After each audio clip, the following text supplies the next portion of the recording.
Olá, meus queridos irmãos e irmãs, com alegria cumprimento a todos, especialmente através de mais um estudo da Palavra de Deus. Como é bom estudar a Palavra de Deus.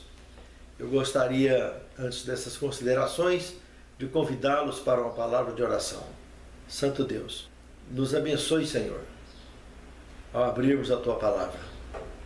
Perdoe nossas faltas e pecados e conduza-nos em passos firmes nas orientações da Tua Palavra. Santifica-nos na Tua Palavra, porque a Tua Palavra é a verdade.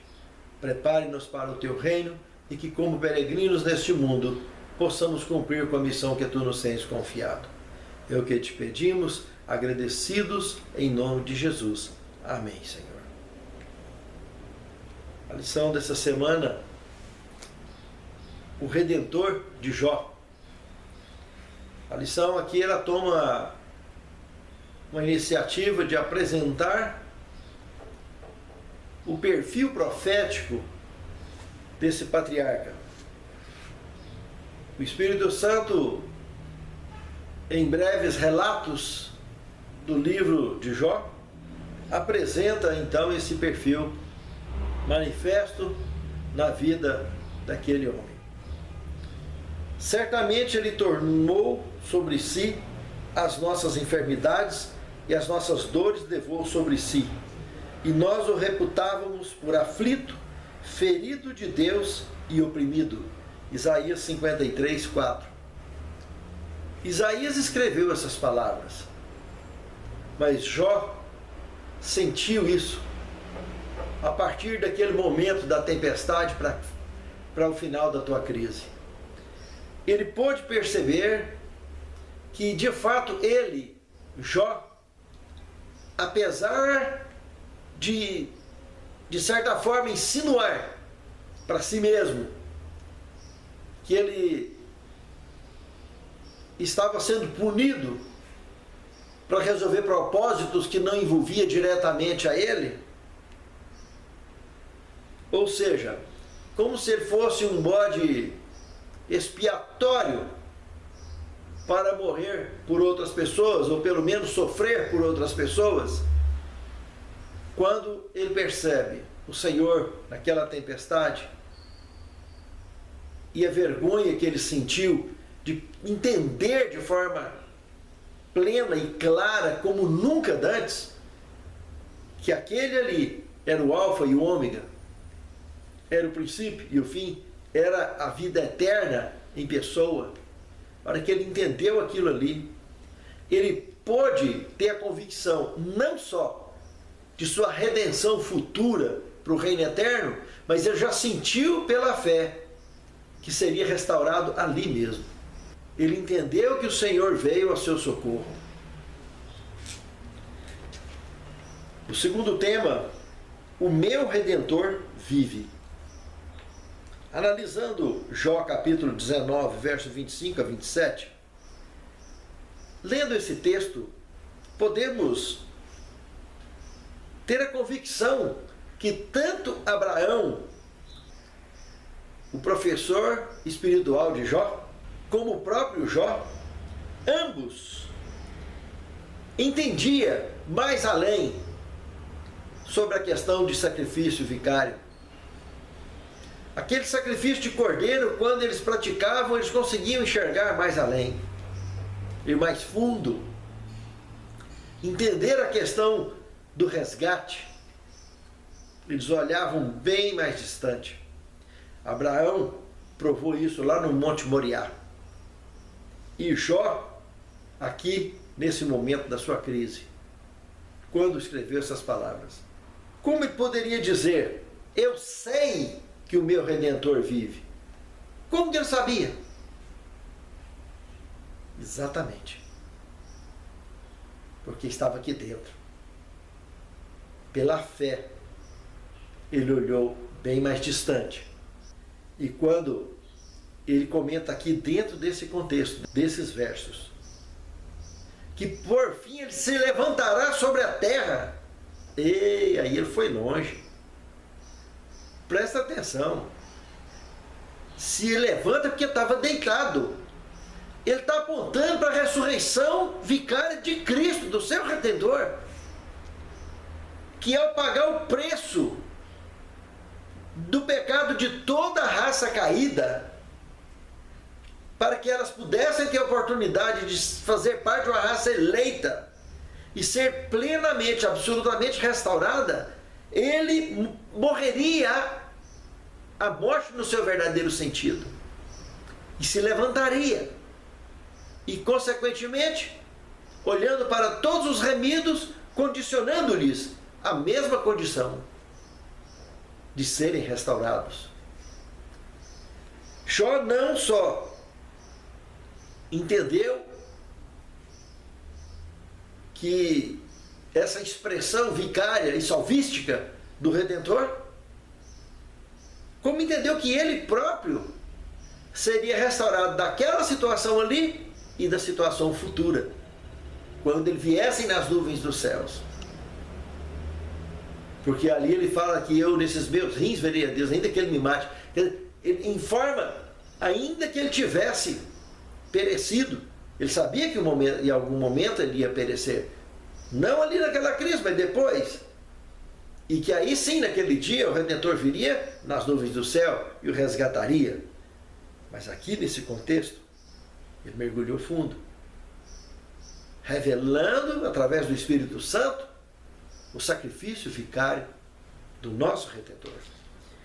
Ele enxergou claramente o sacrifício e ressurreição de Cristo, e de maneira a então ser revestido de poder para redimir a nossa raça.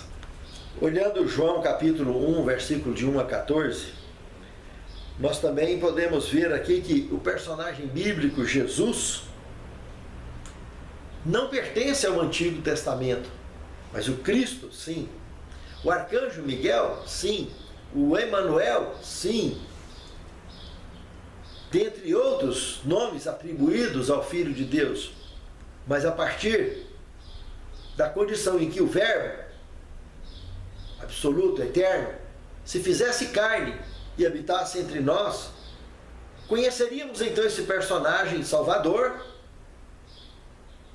chamado então de Jesus, aquele que no Evangelho de João capítulo 3, verso 15, ele se identifica como unigênito do Pai, único da espécie. Ele se identificou como uma referência única, ímpar, de salvação, de exemplo. Referência perfeita de raça eleita. Digno do poder de nos restaurar. O Filho do Homem. Interessante como Jesus usou essa expressão. Ele tanto se identificava como Filho do Homem, como Filho de Deus. E Jó, aqui no capítulo 10, do verso 4 e 5, enxergou esse perfil do Redentor. Olha que o fato dele conversar ali com Deus, no meio daquele redemoinho, ele pôde vislumbrar esse perfil humano que Cristo assumiria no futuro próximo, nesse planeta, para restaurar a nossa raça, que não envolvia só Jó, envolvia todos os seres que caíram um dia e que cairiam dali adiante. E o Redentor viria para restaurar, e para isso ele tomaria o perfil humano, para mostrar que o Filho do Homem poderia se tornar um Filho de Deus. Isso aqui é um fato profético, incontestável, revelado no perfil desse patriarca, que o Espírito Santo revelou através de Jó para todos nós. A consumação do plano da redenção passaria por um Deus homem. No texto bíblico nós podemos perceber Jó perguntando a Deus: tens tu olhos de carne? Ou vês tu como homem? São os teus dias como os dias do homem? Olha essas perguntas. Se não está olhando Jó para um Deus que se tornaria homem, um de nós, para que pudesse se apresentar do lado de Jó da forma que estava se apresentando e deixando essa ênfase tão forte no patriarca, que soaria uma voz tão alta, espiritual, que passaria pelos dias de Cristo e nos atingiria a todos nós. Esse perfil maravilhoso que ele enxergou de um Deus que se fez carne e habitaria entre nós, pagaria o nosso preço, nos resgataria para todo sempre, nos condicionaria, dando a oportunidade de fazer parte de uma raça elegida, uma raça eleita, separada, para que por fim pudesse ser levado ao encontro com o Senhor nos ares e depois definitivamente vir morar aqui nesse planeta restaurado e pleno e eterno, na presença do eterno Deus. Em poucas e boas, essas perguntas que Jó fez para o próprio Deus, poderíamos aqui sintetizar o verbo que se fez carne, que não pecou, sentiu dores como todos nós, sentiu sono, fome, morreu a morte eterna. Apocalipse 1:5 diz que ele foi o primogênito dos mortos. Observe, já tinha mais de 4.000 anos depois do pecado de Adão, quando Cristo nasceu. Como que ele poderia ser o primogênito dos mortos? Porque o único que morreu na história da humanidade, do universo até hoje, se chama Jesus Cristo. E ele ressuscitou, porque não pecou, pagou o nosso preço. Isso explica porque ele suou o sangue no Getsemane. E por fim se levantou da terra.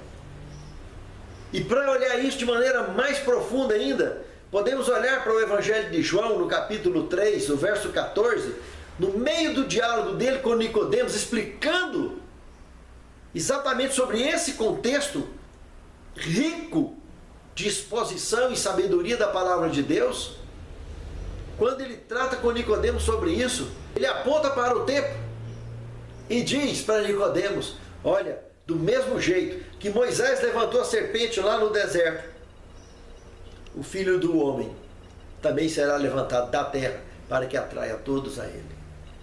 Quando ele tocou nesse assunto com Nicodemos, Nicodemos ficou completamente embaraçado, porque esse assunto era um assunto que embaraçava os sábios da humanidade até nos dias de Nicodemos. E ali Nicodemos começou a entender esse embaraço. Jesus desenrolou esse novelo, desembaraçou todo esse crochê e mostrou o mapa da redenção para Nicodemos. Paulo mais tarde entendeu sobre isso também. O que nós temos relatado em Números, capítulo 21, verso 9, era um verdadeiro engasgagato, era uma tala atravessada na garganta dos sábios da humanidade. Quando Deus pediu para Moisés fazer uma serpente de metal, coisa que o mandamento era claro, não fazer nada de semelhança nenhuma que tem em cima do céu, nem embaixo da terra, nem de fundição, nem de nada. E ainda mais, ele não pediu para fazer de um cordeiro que representava Jesus, pediu para fazer de uma serpente que representava Satanás.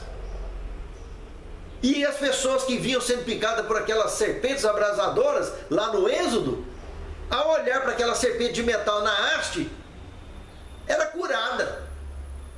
Aquilo engasgou todo mundo. O próprio Moisés, quando fez aquilo, fez engasgado, sem saber o que era aquilo. Ele foi entendendo depois que foi ressuscitado e foi embora. Mas ali ele ficou engasgado e todo mundo que conviveu com ele engasgou com isso o tempo todo. Por que Deus tomou uma medida daquela? Aquele tipo de coisa. Não, Deus mandou, vamos fazer. Mas quem sou eu para perguntar? E ficou engasgado. E se passaram 1.500 anos até Jesus desengasgar todo mundo, explicar que ele ia morrer a morte eterna, a morte da serpente, lá no Calvário. Paulo também comentou que Deus o fez pecado por nós, sem ter pecado nenhum. Ele carregou as nossas iniquidades, o peso, a consequência dos pecados passados, presentes e futuros. Por isso que basta tão somente olharmos para Ele, debaixo da sua graça maravilhosa, aceitá-lo e entregar o nosso coração a Ele, para que Ele pilote o leme de nossas vidas. E somente assim conseguiremos atracarmos nas praias da Canaã celestial. A morte de Cristo, quarto tema.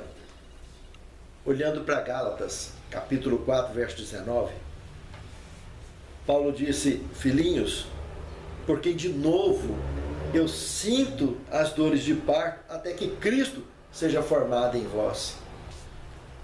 Meus amados, o que Paulo está dizendo aqui é que ele já tinha sentido como se fosse dor de parto para aqueles indivíduos ali de Gálatas pudessem se converter pela primeira vez, serem batizados, mas estava passando por aquela situação de novo agora, como se eles tivessem esfriado da fé, tivesse apostatado algum, sei lá. O que é comum, é muito comum na igreja. Uma grande maioria acaba tomando banho no batismo e não vive as decisões que tomaram ali naquele dia. E aquilo vai esfriando, esfriando, esfriando, esfriando. Perde o fogo do primeiro amor. E quando dá por si, está dentro da igreja, às vezes, completamente afastado de Deus. Ainda vai na igreja na marra.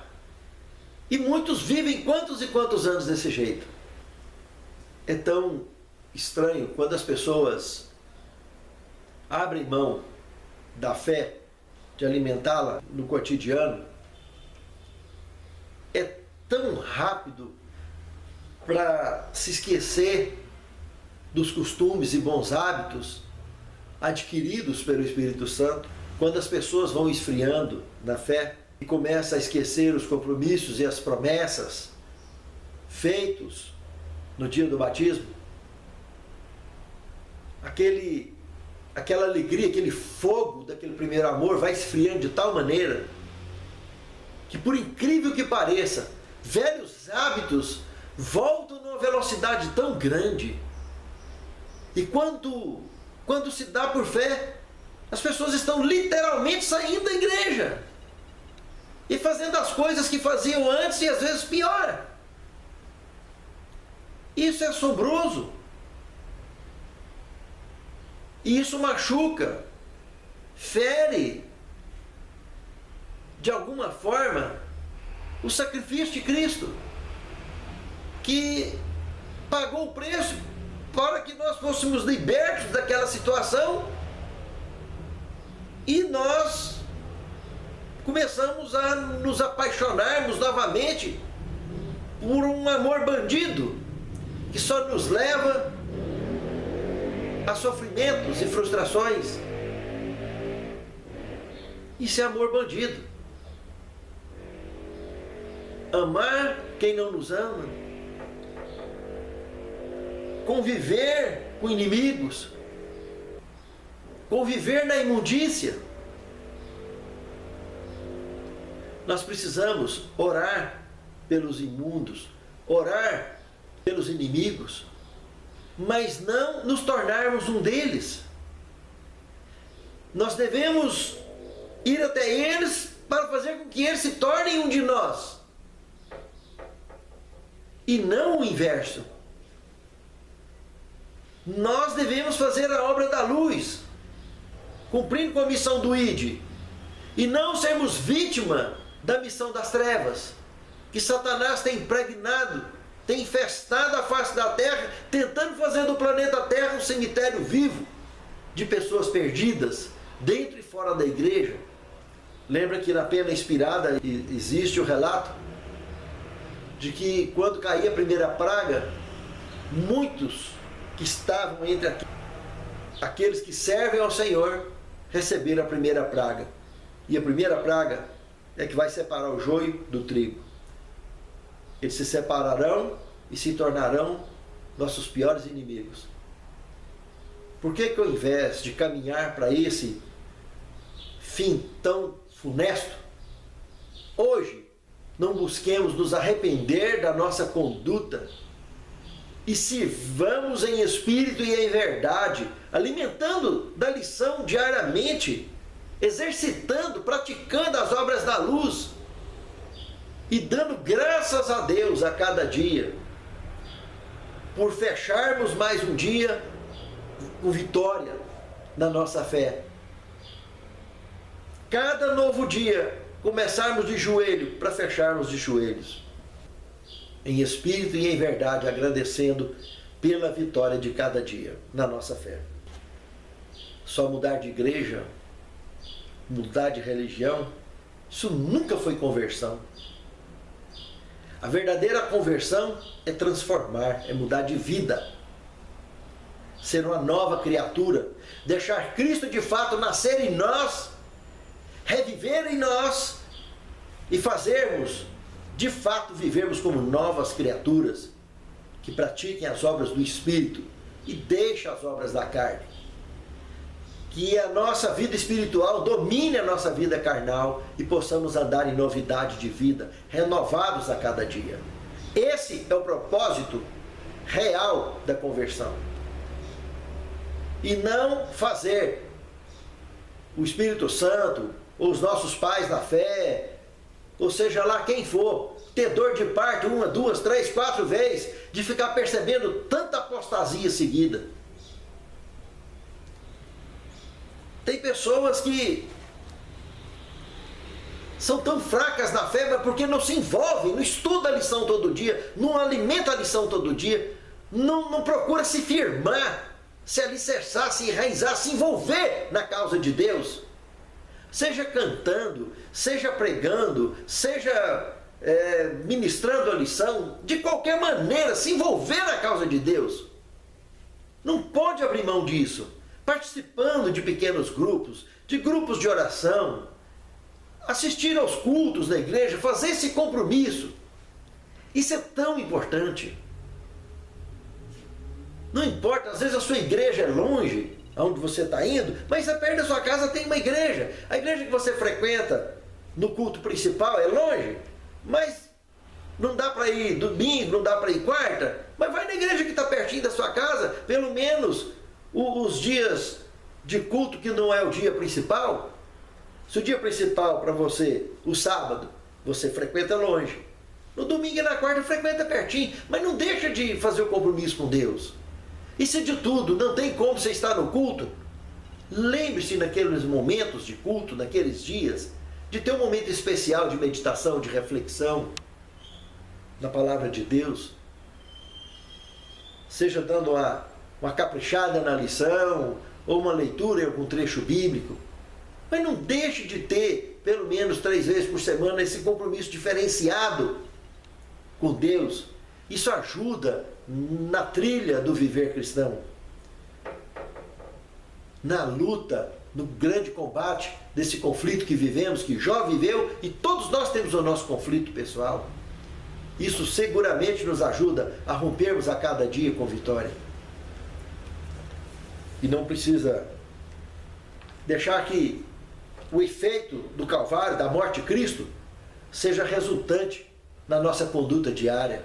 Mostrar que reconhecemos isso e procuramos não só alimentar dessa palavra, dessa água viva, mas como do peito para fora se tornar uma fonte a jorrar, atraindo almas aos pés de Cristo, a saciar de maneira maravilhosa a sede de verdade e de luz. 5º tema: os sofrimentos do Filho do Homem. Interessante, olhando Isaías 53, 1 a 6, nós podemos ver naquele texto que Jó também entendeu isso, quando, daquela experiência que ele passou, com a presença do seu Redentor ali, do ladinho dele, ele pôde entender, ter um vislumbre dos sacrifícios que ele já praticava, e logo depois dessa crise, para finalizar, ele praticaria novamente, e de uma maneira que nunca dantes igual. Mas ele entendeu que realmente A raça caída, ao se apostatar ou ao pecar, que não era o caso direto de Jó, mas que ele também, apesar de ser um homem justo, já foi um pecador. E sofria diariamente as tentações do dia a dia, como qualquer pecador. E lutava para cada dia vencer com vitória, como qualquer pecador, como qualquer homem, como qualquer mortal, como qualquer mulher, como qualquer jovem. Ele lutava dia a dia. Mas ele entendeu, quando o Senhor mostrou pessoalmente para ele ali, que o Redentor seria moído um dia. Às vezes as pessoas dizem, chega em casa cansado, terminou um trabalho, ou alguma coisa, eu estou moído, eu estou cansado, estou pó, estou acabado. Não tem noção do que está falando. Nenhum. Estar moído é alguém que deixou as vestes reais, absoluta, eterna, no céu, a vida eterna, se fez homem, nasceu como mortal, recebeu sangue mortal, com tendência pecaminosa, um código genético brabo na veia, foi tentado em tudo e não pecou em nada, e ainda teve que morrer a morte eterna, que ninguém morreu ela, para pagar o preço da minha e da sua iniquidade, para que eu e você pudéssemos sermos resgatados. Quando aceitamos esse Redentor e o seu sacrifício, de imediato somos selecionados numa raça diferenciada, chamada então como raça eleita. E os membros dessa raça eleita serão todos, sem faltar ninguém, salvos, enquanto fizerem parte de raça eleita, enquanto aceitarem viver como membros da raça eleita. Nós precisamos ter consciência desse sofrimento que o Messias passou, para que eu e você não venhamos a nos moermos nos sofrimentos da raça caída.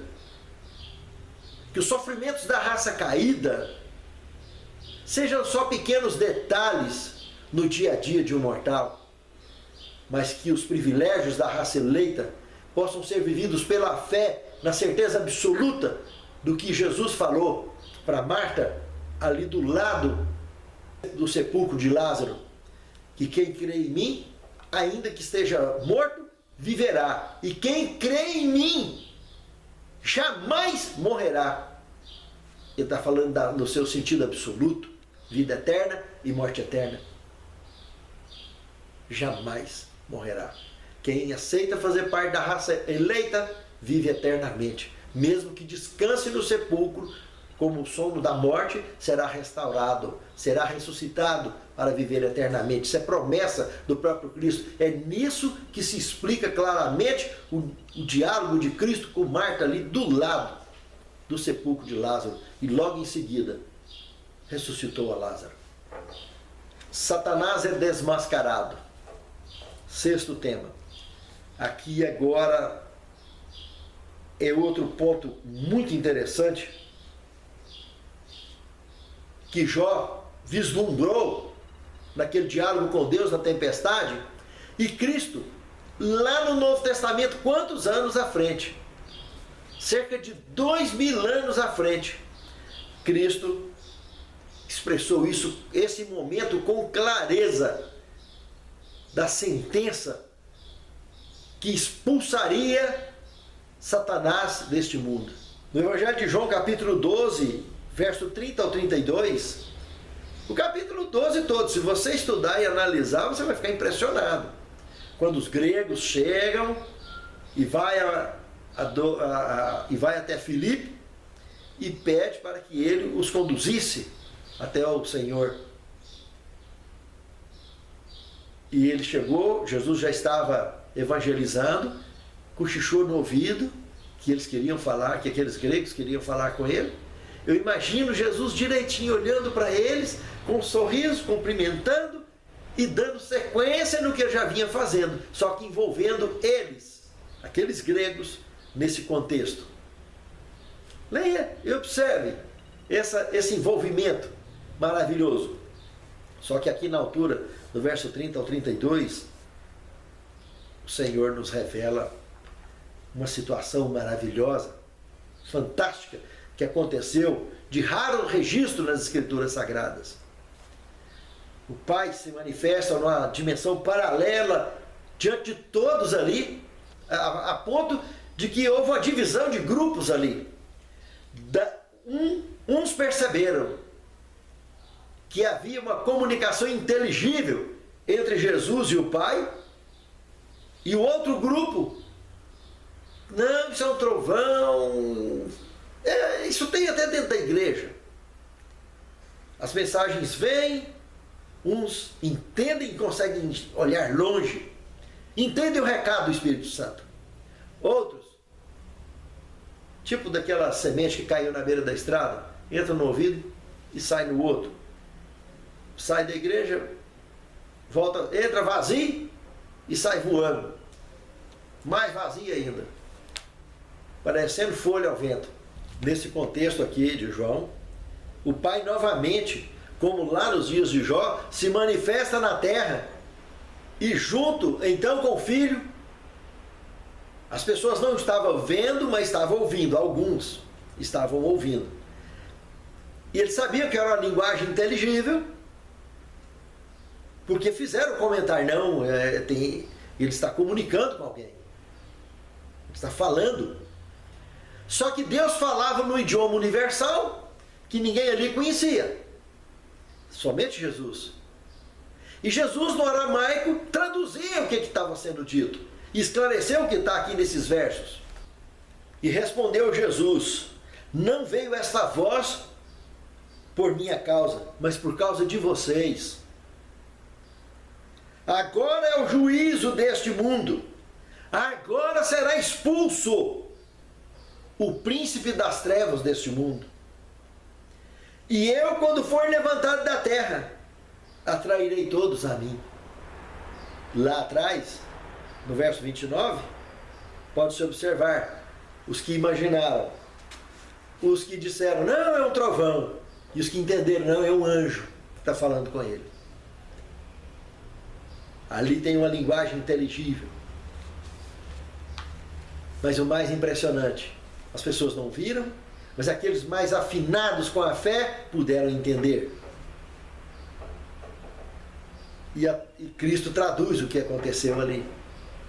Deixa claro que a manifestação daquela voz, como lá na tempestade de Jó, veio para eles, por causa deles, da raça caída, para que pudessem se tornar membros de uma raça eleita e não voltar a cair mais. Se firmarem nesse grupo de raça eleita, que pudessem não só ouvir, mas pudessem entender e pudessem enxergar o que estava acontecendo. E é o que de fato acontece com aqueles que amadurecem na fé. Conseguem sempre olhar mais distante. Não só sentir e ouvir, mas enxergar e viver. Sétimo tema. Em Cristo, a raça caída se torna a raça eleita. E sabe qual é o maior triunfo dessa condição? O maligno não nos toca. Isso é a coisa mais linda que um cristão pode viver. É ter essa certeza, essa segurança de que o maligno não lhe toca. Ele não tocou em Jó e não vai tocar em nenhum justo que pertença à raça eleita, que aceite pertencer à raça eleita. Glória a Deus. Esse é o maior triunfo de um justo depois da salvação. Eu queria observar um texto aqui da Pena Inspirada, do Desejado de Todas as Nações, página 625 e 626, aonde, tratando, ela comentando sobre esse contexto do Evangelho de João, capítulo 12, versículo 30 a 32, disse o seguinte: o príncipe deste mundo é expulso. São refutadas as acusações que Satanás fez contra Deus. É para sempre removida a mancha que ele atirou sobre o céu. Os anjos, bem como os homens são atraídos para o Redentor. Isso explica Filipenses 2:10. Reflitam, olha o que a palavra está dizendo. Lembrem da advertência de Apocalipse 12:12 também. Alegrai-vos vós, ó céus, que neles habitai, mas ai dos que habitam na terra e no mar, porque o diabo desceu a vós e tem grande ira, sabendo que pouco tempo lhe resta. Mas firmem com o Salvador e Redentor, porque o maligno não nos toca. Não abra mão em momento algum de fazer parte da raça eleita, sacerdócio santo. Porque não importa o que aconteça nesse mundo, mas a certeza da salvação e da vitória é inabalável.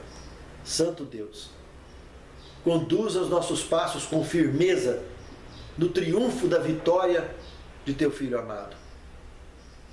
Para que, para todo sempre, nós e nossos lares estejamos contados entre os salvos que herdarão um dia o reino eterno. Conduza-nos, continue nos abençoando e nos protegendo, iluminando-nos e inspirando-nos nos teus caminhos. É o que te pedimos agradecidos, em nome de Jesus. Amém, Senhor.